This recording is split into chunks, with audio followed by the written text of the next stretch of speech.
Encore une fois, bonjour. Nous allons continuer notre aventure des 10 jours de prière. Nous entamons déjà la 6e journée. Le thème général, c'est les priorités de notre foi. Aujourd'hui, le thème, c'est la force des caractères, la passion et la persévérance. Nous allons proposer les textes des Galates, chapitre 6, verset 9. Je vous lis. Ne nous lassons pas de faire ce qui est bien, car nous moissonnerons en temps voulu, si nous ne nous relâchons pas. Vous savez qu'aujourd'hui, pour avoir aujourd'hui de tout temps, pour avoir quelque chose dans la vie d'important, il faut s'investir. Il faut avoir le courage des fois d'aller très loin, de s'investir plusieurs années. On a parlé déjà de persévérance. Et c'est là, c'est pas simplement pour un sportif. Nous savons les Jeux olympiques l'année prochaine, par exemple. Beaucoup sont déjà engagés depuis des années.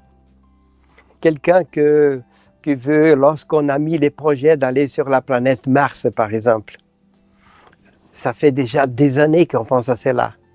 Et ça va prendre encore d'autres années pour placer un être humain sur cette planète.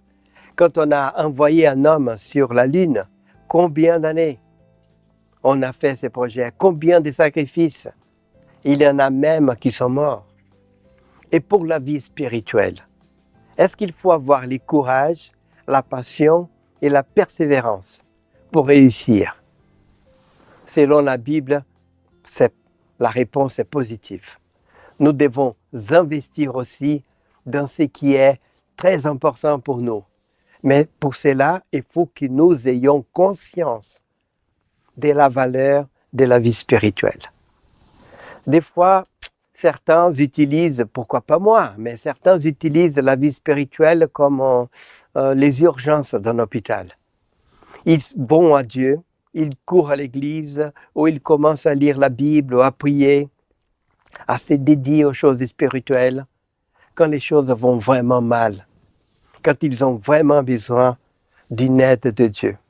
C'est normal, nous sommes tous comme ça. Il ne faut pas nous voiler la face. Bien sûr que nous cherchons Dieu beaucoup plus lorsque nous avons besoin. Et c'est normal qu'on se laisse un peu aller quand les choses vont plutôt bien. Mais il faut faire attention. Il faut faire attention. Et nous avons parlé aussi, quand on a parlé du jeûne, par exemple, même Jésus a dit ça. Il y a des moments dans la vie où nous avons besoin d'une intimité, d'une relation beaucoup plus proche avec Dieu qu'à d'autres moments. À certaines phases de notre vie, nous devons même, gêner, nous devons être beaucoup plus présents dans les réunions de prière. Ça fait partie du jeu, ça fait partie de la vie. Mais Dieu nous invite à un équilibre, à passer, si possible, toute notre vie avec une bonne relation avec lui. Et nous avons déjà insisté depuis le début, c'est nous qui avons besoin de cette relation. Dieu nous a créés libres. Il veut nous laisser la liberté. Il ne veut pas s'imposer. Dieu veut être une sorte de coach. Voilà, les coachs, on l'engage. Il est payé, il est engagé. Il y en a pour donner des conseils sur la nutrition, des conseils sur la vie physique, même les vêtements, la façon de s'habiller, la façon de se porter. Il y a des coachs aujourd'hui pour tout. Pourquoi ne pas voir Dieu aussi comme une sorte de coach qui est là? Il ne veut pas prendre toute notre vie en charge. On a déjà donné cet exemple. Les parents ne veulent pas tout faire pour les enfants, juste quand ils sont bébés. On doit tout faire. Mais après, quand ils commencent à grandir, même au moment de marcher, des fois, on les lâche comme ça pour qu'ils se débrouillent tout seuls. Dieu aussi veut qu'on se débrouille. Il est fier de nous voir réussir par nos propres forces qu'il nous a données. Mais il veut aussi qu'on lui demande des conseils lorsqu'on va faire des choix qui sont importants dans notre vie. Il ne veut pas prendre la décision à notre place. Mais il veut qu'on lui demande un conseil et qu'après, on puisse peser les pour et les contre et qu'on prenne notre décision. Pourtant, pour avoir une bonne relation avec Dieu, il faut aussi du courage. Du courage d'investir. On a parlé du temps. Vous vous souvenez d'Abraham? 25 ans avec Sarah pour attendre la promesse de l'enfant. Abraham ne s'attendait même plus. On se souvient lorsque Dieu vient sur la terre en forme humaine pour annoncer la naissance du fils de la promesse à la 24e année. On se souvient que Sarah écoutait la conversation derrière la tente et elle s'est rie en elle-même. Et vous vous souvenez que Dieu a demandé à Abraham, pourquoi Sarah a-t-elle ri? Abraham n'a pas entendu parce que la Bible dit que Sarah a ri en elle-même. Un être humain ne pouvait pas entendre. Mais pourquoi Dieu? Vous savez pourquoi Dieu demande à Abraham? Si vous lisez bien les chapitres, quelques chapitres avant, Dieu avait dit à Abraham, pour une énième fois, Abraham, finalement tu vas avoir ton fils. Il a dit oui, Seigneur, je le sais, bon. Et la Bible dit qu'Abraham a ri. Il a ri. Et d'ailleurs, c'est pour ça que Dieu va dire à Abraham, tu vas donner à ton fils le nom d'Isaac. Parce qu'Isaac, ça veut dire rire. Il fallait qu'Abraham se rappelle toute sa vie après. J'ai ri de cette promesse de Dieu. Il ne fallait pas le faire, mais il était humain. Et c'est pour ça qu'à mon avis, il rentre à la maison, il dit à Sarah, oh Dieu nous a dit à nouveau qu'on va avoir un fils. Ils ont ri tous les deux. Et c'est pour ça que Dieu va demander à Abraham pourquoi elle a ri, Abraham. Ce n'est pas parce que toi, tu as ri aussi et que tu n'as pas cru. Vous voyez comme la foi d'une personne dépend des fois de ma foi aussi. Alors pour investir en Dieu, des fois il faut des années aussi pour atteindre sa promesse. Et aujourd'hui, j'aimerais vous donner un exemple biblique que j'aime beaucoup. C'est l'exemple de Daniel. Il nous est montré cet exemple dans les chapitres 6 du livre du prophète Daniel. Pour résumer, Daniel a vécu autour de, il était un juif et très tôt, vers l'âge de 17 ans, on imagine, il est parti en exil à Babylone parce que les rois de Babylone a pris les royaumes de Juda et les plus pauvres sont restés et les gens d'une classe plus importante qui intéressait les rois sont partis à Babylone pour aider à avancer le royaume babylonien. Parmi ces gens, Daniel. Il arrive en Babylone en 605 avant Jésus-Christ. Pourtant, disons 600 ans avant Jésus-Christ. Or, lorsque Daniel arrive là-bas, il est engagé par les rois pour travailler pour la cour babylonienne. Bon, il est un juif, il aime son Seigneur, mais il va travailler pour les rois de Babylone. Il est autour de presque 1000 kilomètres de distance de Jérusalem. Plus tard, je vais vous dire pourquoi je parle de la distance. Il est où est aujourd'hui Bagdad, en Irak. Et il est parti en exil. Quelques années après qu'il est parti en exil, les gens qui étaient restés à Jérusalem se sont révoltés contre les Babyloniens. Et le roi de Babylone va à nouveau là-bas mettre les points sur les i. Il va tuer une grande partie de la famille du roi, va creuser ses yeux, va l'amener en exil, un prisonnier. Il va détruire, brûler les temples, détruire la ville. C'est une catastrophe. Or, Daniel est là. Et ça passe 10 ans, 20 ans, 30 ans, 40 ans, presque 70 ans. Il est là. Qu'est-ce qui va se passer? Daniel, il va organiser sa vie. Il travaillait pour les rois. Il était l'un des ministres du roi de Babylone, qui était un empire à l'époque. À cette époque, la Bible dit qu'il était à la tête de toutes les satrapies, c'était des parties de l'empire babylonien. C'est lui, le chef. Ça veut dire qu'il avait beaucoup de travail. Il avait une charge importante. C'est pour ça qu'on a parlé d'elle les premiers jours, les deuxièmes. Des fois, notre vie est tellement chargée qu'on n'a même pas le temps pour le Seigneur. Et des fois, même la deuxième journée, on a parlé, on fait tellement de choses pour Dieu même et pour le bien des autres qu'on n'a pas aussi le temps pour être avec Dieu. Mais Daniel, cet homme tellement important, vous savez ce qu'il a fait? Il a eu le courage, la persévérance d'organiser sa vie pour être 3 fois par jour en relation intime avec Dieu. Dans sa chambre, il priait. Et vous savez pourquoi il priait? Pas pour lui, parce qu'il était bien. La Bible dit qu'il rendait grâce d'abord. Il rendait grâce. Mais bien sûr, il travaillait pour les rois de Babylone. Vous imaginez sa maison, son salaire. Vous imaginez tout ce qu'il avait par rapport aux autres qui avaient tout perdu. Il était un privilégié. C'est pour ça que la Bible dit, regardez bien au chapitre 6, qu'il 3 fois par jour, il rendait grâce et priait. Ça veut dire qu'il disait d'abord merci et ensuite il demandait. Et vous savez, la Bible nous raconte en détail.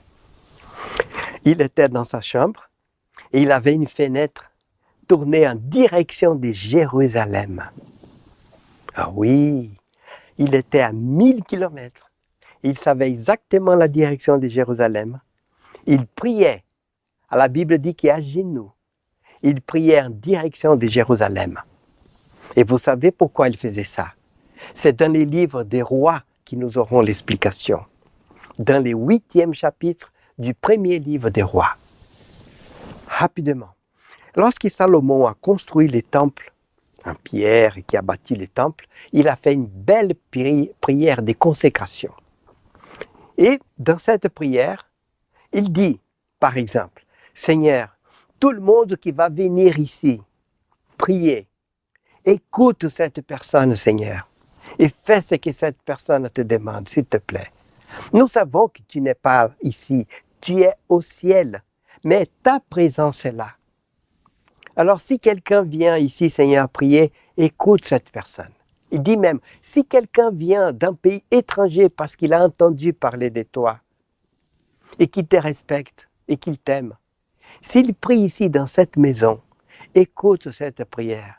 Je vous invite, vous tous qui m'entendez, qui m'écoutez, qui êtes là, je vous invite un jour à réfléchir sur cette prière de Salomon. Elle est très belle, très très belle.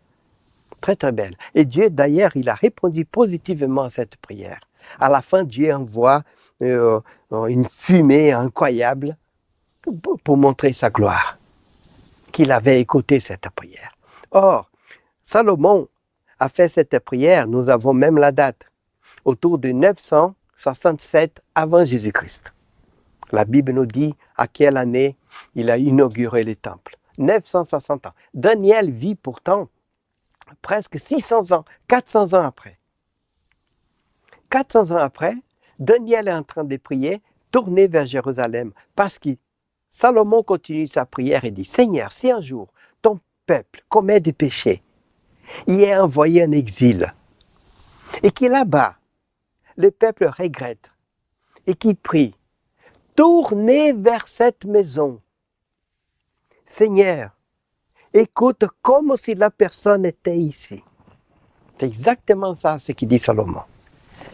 Où que cette personne soit, si elle se tourne vers cette maison, écoute. Aujourd'hui, on n'a pas besoin de prier, tourner vers l'Église, un catholique tourner vers le Vatican, nous vers les sièges de la conférence générale aux États-Unis, ou tourner vers les cieux parce que Dieu est là. Non. Mais à cette époque, c'était la mentalité. Et Dieu faisait de sorte que les gens comprennent les choses comme cela. C'est pour ça que vous allez lire dans le chapitre 6 de Daniel, qui 3 fois par jour, dans sa chambre, il priait à genoux, tourné vers Jérusalem. Au fond, ce qu'il demandait, c'est que Dieu puisse pardonner son peuple et que Dieu puisse faire ce peuple retourner à nouveau. Et c'est ce qui va se passer à la fin de la vie de Daniel. Il est déjà très âgé. Nous avons la date 537 avant Jésus-Christ. Il est parti en 605. 68 ans après. S'il avait une vingtaine d'années, il a presque 90 ans. Il sait que la fin de l'exil est arrivée. Il va prier. Oh Seigneur, pardonne-nous. Fais-nous rentrer, Seigneur. Il va faire une très très belle prière. C'est le chapitre 9 du livre de Daniel. Je vous invite aussi à la lire pendant cette aventure de ces 10 jours de prière. C'est une prière, toute une grande prière. Et Daniel va demander pardon, va intercéder, va demander à Dieu de pardonner les peuples qui avaient commis beaucoup de péchés, qui étaient en exil, pour que les peuples rentrent à nouveau en Israël, qu'ils puissent construire à nouveau Jérusalem et les temples. Et la Bible dit que pendant qu'il priait, Dieu a envoyé l'ange Gabriel dire « Ta prière va être écoutée ». Quand tu as commencé à prier, Daniel, j'ai été envoyé pour te dire que Dieu t'écoute. Voilà, c'est pour ça que c'est un exemple pour nous, c'est un exemple pour moi. Des fois, on n'arrive pas à s'organiser pour être avec Dieu une fois par jour, pour étudier la Bible dans le calme, surtout le matin si possible, le cerveau est tranquille, le téléphone ne va pas sonner. C'est le meilleur moment d'être avec Dieu. Parce que quand on étudie la Bible, c'est Dieu qui nous parle. Quand on prie, c'est nous qui parlons avec lui. Même si nous faisons des pauses, on l'écoute aussi. J'ai beaucoup d'expérience. Des fois, je suis dans la nature et je parle à Dieu et j'attends et je l'entends. C'est une expérience merveilleuse. Alors, prenons cet exemple de Daniel. C'est un homme ministre, super important, à la tête d'un empire. Et pourtant, il avait organisé sa vie pour être 3 fois par jour avec Dieu, pour demander que son royaume avance. Il faisait exactement ce que Jésus disait. Cherchez d'abord les royaumes de Dieu. Et qu'est-ce qu'il demandait? Que Dieu puisse restaurer son peuple à nouveau à Jérusalem. Je vous invite pourtant à prier en pensant à cela, de ne pas nous décourager. Des fois, vous allez prier 1 année, 2, 10, 20, 68 ans comme Daniel. Il ne faut pas se lasser.